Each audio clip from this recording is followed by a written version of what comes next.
For this quick Bryce project, what I want to do is create a render that looks somewhat like an M C Escher drawing, and I'm going to use this shape that I made in Wings 3D in my last video. Of course this could also be created using Bryce primitives and Boolean operations, but you wouldn't get such nice edges, I don't think, so I'd rather use this shape, and it's nice to use something I've made anyway. Switching to the overhead view, keyboard shortcut 2, I'm going to delete the ground plane, select the object I've imported and assign it a new family grouping so it's not in the default. And then what I'm aiming to do is to create some cylinders that run down the middle of these open tubes. So I've just brought a cylinder in, and then I'm going to copy and paste that same cylinder and then lay it on its side and copy and paste that cylinder with Ctrl+C, Ctrl+V and rotate it round. I'm then going to select all the cylinders with this tool, assign them to the same family group as the object, and then shrink them down so they're inside it, like so, something about that size. Make sure I'm in object space, and then I can hold the Alt key down and increase the y-axis like so.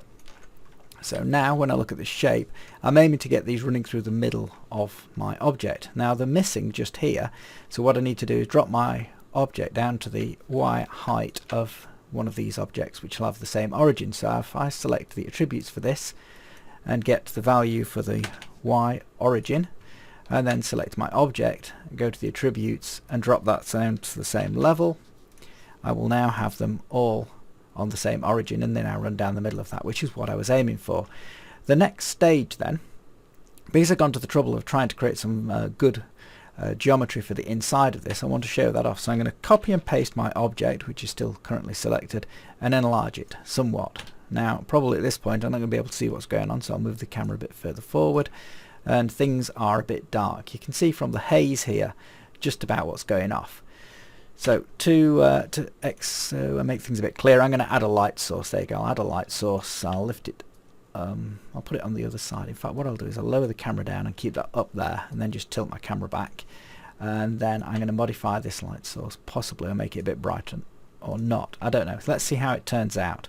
Okay, so this is my object, these are the cylinders going through it, and now inside this, and I'm going to turn the atmosphere off at this point and set it to fully black. I'm going to turn the sunlight off, so disable the sunlight, and set the ambient to fully black as well, because I don't think I'm using any ambient, and check that sky dome colours fully black. So the only light source active now is the one I've introduced, and I'm also going to create a default Bryce cube which will appear at the origin where the other things did, set its family group into that magenta colour and enlarge that so that it's just slightly inside these cylinders. And the material for this I'm going to give is just reflective, no transparency, so it's just a perfect mirror. I don't need to worry about shadow casting because I'm inside this object, and so are the light sources. So let's give that a quick render. So at the moment it's a bit difficult to see what's going on.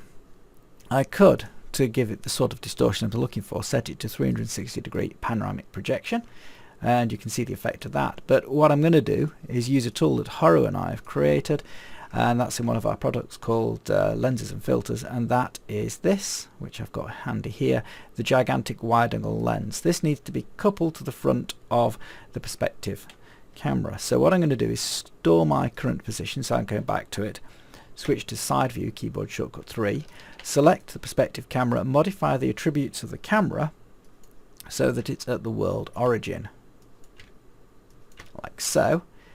Check there, then select the wide angle lens, go to the attributes of that and link it to the perspective camera, so that when I restore my camera position the bolted on lens will be in the right place, and now I can view through the wide angle lens, and if I widen the field of view I can get very extreme distortions, which is the effect that I'm looking for to create this Escher-like space. So I'm going to move the camera forward, so even though it's quite close to this object in front, what's going to happen is that this distorting effect of the lens will create some interesting geometric effects. So what else do I need? Well, if I enlarge my outer shape a little bit more, I'll be able to see through these openings. It'll make thinner webs, so I want to be able to see some of this complexity and see outside, but I don't want those webs to go too thin, so it's a bit of a a juggle now, just to enlarge it enough so they don't break up, but I can see more of what's going on. The other thing I need to do is provide a material that gives the complexity that you often see in M C Escher's drawings. So for that I'm going to select everything on the blue family, which should be all the objects other than the mirror, the light source and the lens kit there, and go to the material options. For that, go into the library, navigate to Pro Materials, which you'll have got with Bryce 7.1, and if you don't know where that is, then have a look on Horo's website for the PDF information about that, and if I think on, I'll provide a link in the description. But anyway, ALE, and here this ALE variant that looks like this, which is sort of some kind of like scaffolding effect, and it's got a nice specular finish which will work well with the light source that I've provided. So I might need to increase its diffuse response. In fact, I will do that now, and I'll reduce its ambient response there, even though I've got no ambient in the scene. I'm just tidying the material up for use here. So you can see now that this material looks quite complicated, and depending where I put my light source in this scene will affect how the light's distributed in the background, but there are still some dark areas. Now I don't mind there being dark areas because I'm going to use let's set it up now. Render options, premium effects. I'll set this down to 4 for now. True ambience, scattering correction, boost light. Leave the maximum ray depth alone because I'm actually going to set it up higher than I would normally for using this effect. Give this a quick render. 2 minutes. But what I'm looking for is to get some detail in the shadow regions, which will have a nice effect. Now, to achieve the size of the shadow regions, what I could do is place my light source quite close to this object, and that will cast a lot of this into shadow. But then it gets darker. So I might need more light from my light source, but then I can compensate for that by increasing the maximum ray depth, because the light gathering process it'll look for longer to find light, and so it will offset the effect of having more shadow regions. So now I'm just looking at this. If I want to increase the contrast in my scene between light and dark, I can experiment with putting up the output from this light source, and then it's the surfaces that are getting lit by that the light's getting gathered from. So I can have a nice interplay of black and white areas, which is another thing that is reminiscent of many of M C Escher's drawings and woodcuts. Or I might want it grey. I might go for a compromise option on this. So I'm going to drop that down a bit, and then get the light source here, move it slightly further away. I'm just trying to get a balance between the effects that I've generated. And so what I'm going to do is look at some of these areas in detail and try and judge what the total effect's going to be like before I increase the resolution in the rays per pixel for final rendering. So it's looking fairly complicated. There's some interesting things going on in the geometry here, and looking down one or two of these tunnels towards, well, the darkness as it happens.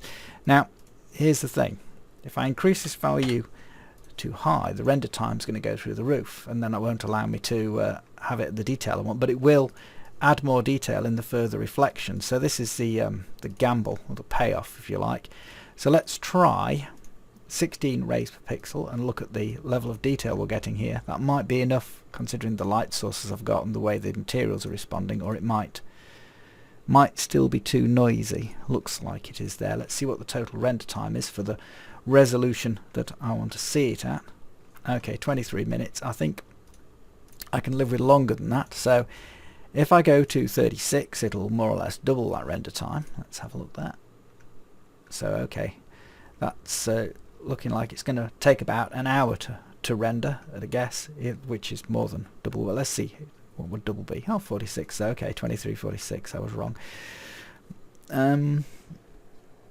Is that going to give me sufficient reduction in noise? The thing to do here is look in the shadow regions and see what the noise looks like. It doesn't matter if it's too grainy really, because what I'm looking for is the effect of pencil sketches. So a little bit of grain in there might not go amiss anyway. It's just a matter of whether there's going to be enough detail in there as well as some graininess. Well, I don't think that looks too bad. I think it looks promising.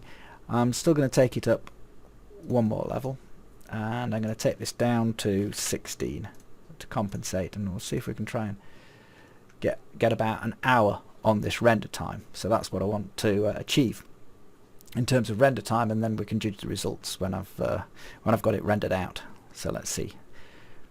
It's just guesswork. Lots of factors involved.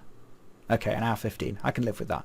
So I'm going to let that render out, and I'll make that the image for the intro of the video. So hope you found that interesting, and you'll want to experiment yourself with either the 360-degree panoramic rendering or the lenses if you have them, and certainly with doing simple scenes with reflecting surfaces like this can create some interesting effects that don't take very long to set up. Okay then, cheers now.